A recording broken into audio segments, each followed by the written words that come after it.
They took me in after the death of my parents just to destroy me and ruin my life.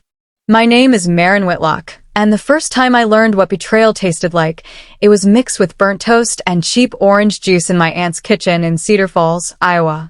I was 9 years old, small, quiet, and freshly orphaned after a car crash took both my parents on a rain-soaked highway.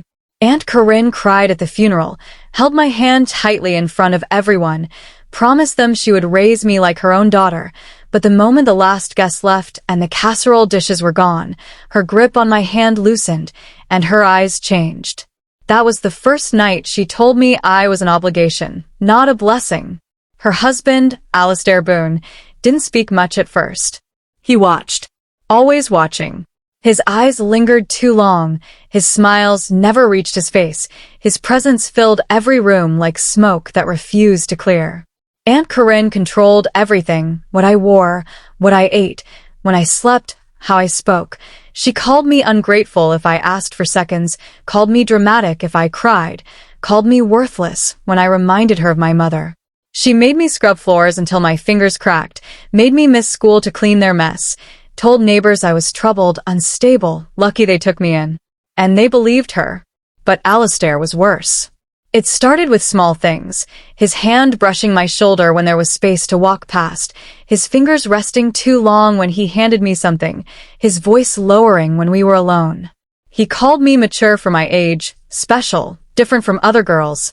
I didn't understand at first. I told myself I was imagining things, that maybe this was normal, maybe this was what guardians did. Until the night I turned 13, and Aunt Corinne left for her overnight shift at the hospital, and he knocked on my bedroom door. I remember the smell of his cologne before I remember his words. He told me not to be scared, told me he was teaching me about love, told me this was our secret, told me no one would believe a broken orphan girl over a respected man like him. And the worst part wasn't what he did, it was how he smiled afterward, calm, confident, like he knew he had just erased something inside me forever. I told Aunt Corinne once. She stared at me for a long time, her face blank, then she laughed. She called me disgusting, accused me of trying to destroy her marriage, accused me of seducing him, told me if I ever said something like that again, she would send me to foster care, where people would hurt me worse. That night, she locked my bedroom door from the outside. That was when I learned I was completely alone. Years passed like slow torture, everyday survival, every night fear. I became quiet, invisible, careful. I learned their patterns, their weaknesses, their secrets. Aunt Corinne drank wine every night at exactly 9. Alistair gambled online and hid his debts in a locked drawer in his office.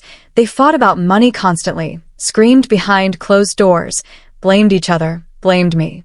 I listened. I remembered everything. Because deep down, something inside me was changing. By 17, I stopped crying. By 18, I started planning.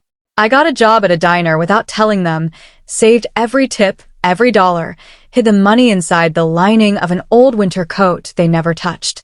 I played the role they expected, obedient, broken, harmless. Alistair grew careless, confident I would never fight back, confident he owned my silence. Aunt Corinne grew colder, resentful that I existed at all. But they never realized something important. I was watching them the same way he watched me. The first secret fell into my lap on a Tuesday night. Alistair wasn't just gambling, he was losing everything. Thousands of dollars, credit cards maxed out, loans taken under fake names. I saw the statements, the overdue notices, the threats. He was desperate. And desperate people made mistakes. I started taking pictures of everything. Every document, every debt, every lie. Then I found something worse. A life insurance policy. On me. $200,000. My hand shook when I read it, my name printed clearly, Aunt Corinne listed as the sole beneficiary, signed just 6 months after I moved in. My heart pounded so loud I thought I would faint. They didn't just hate me. They were waiting for me to die. Suddenly everything made sense, the neglect, the abuse, the isolation. I wasn't family. I was an investment. I didn't cry. I smiled. Because for the first time in my life, I realized something had shifted. They thought I was powerless. They thought I was trapped. They thought wrong. I started setting the stage carefully, quietly. I opened my own bank account in secret, gathered evidence, recorded conversations, saved messages, built a file that could destroy them completely.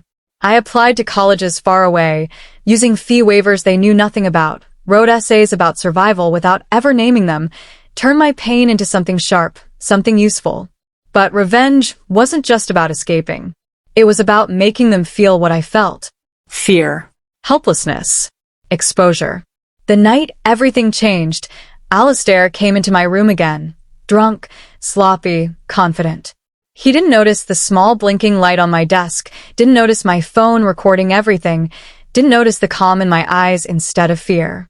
He thought he still owned me. He didn't realize he was handing me the weapon that would end him. The next morning, Aunt Corinne was drinking her coffee when I sat across from her, silent, steady.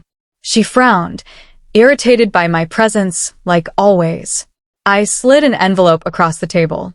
She opened it slowly.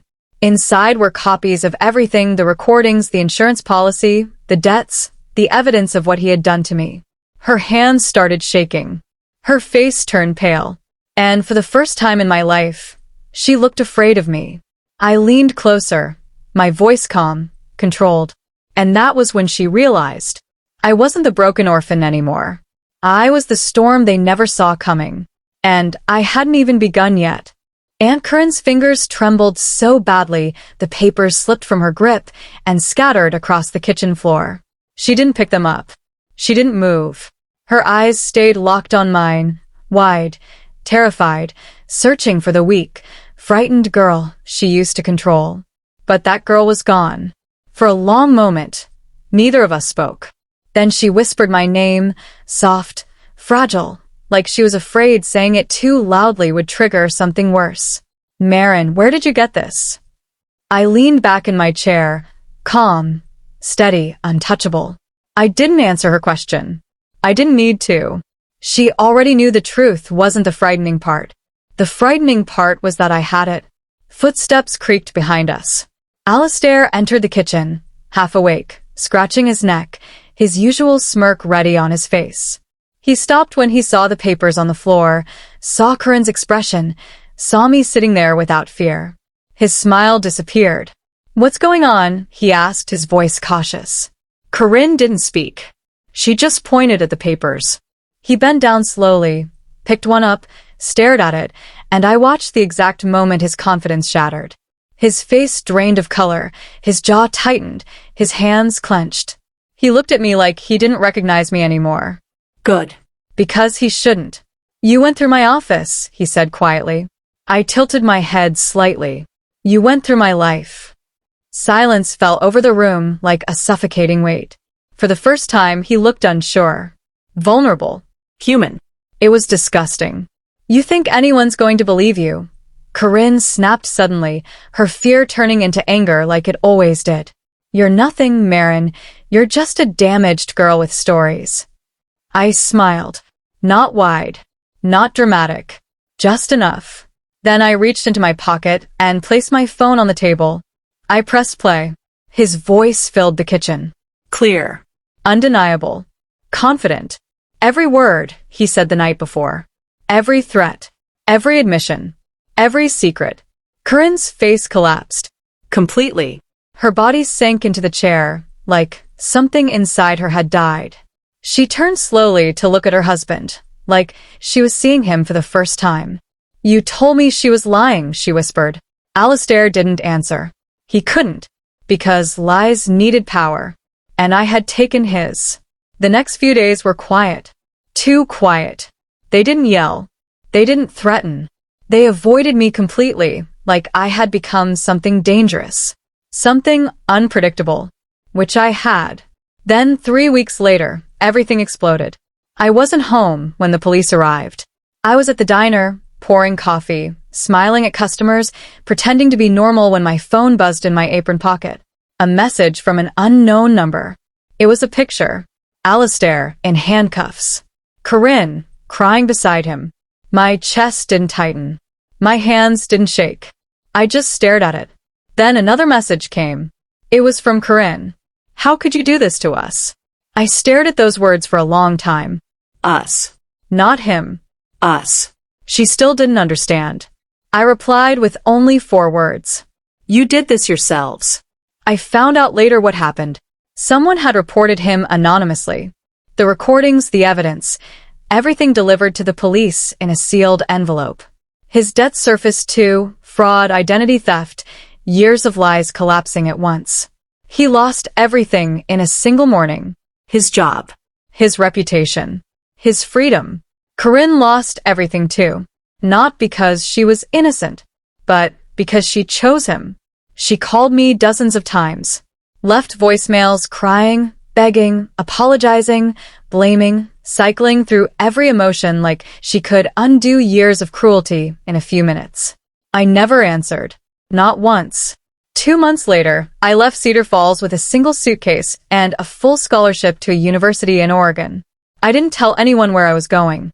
I didn't leave a note. I didn't say goodbye. Because there was nothing to say.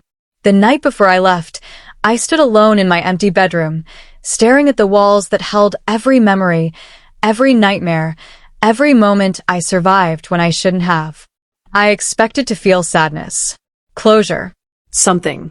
but I didn't. I felt peace. Real peace. They didn't win. They didn't break me.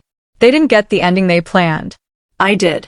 Years later, I heard pieces of their fate through strangers and whispers. Corinne lost the house, couldn't keep up with the debts, ended up alone in a small apartment no one visited.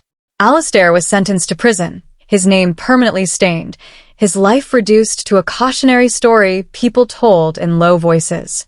And me. I built something new, something they could never touch.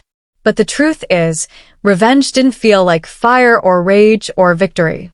It felt like silence, like finally being free from people who thought they owned your pain. Sometimes, late at night, I think about the scared 13-year-old girl who believed she had no power, no voice, no escape. I wish she could see me now, because she survived, because she fought back, because in the end, the orphan they thought was weak became the reason their entire world fell apart. And the most satisfying part wasn't watching them lose everything.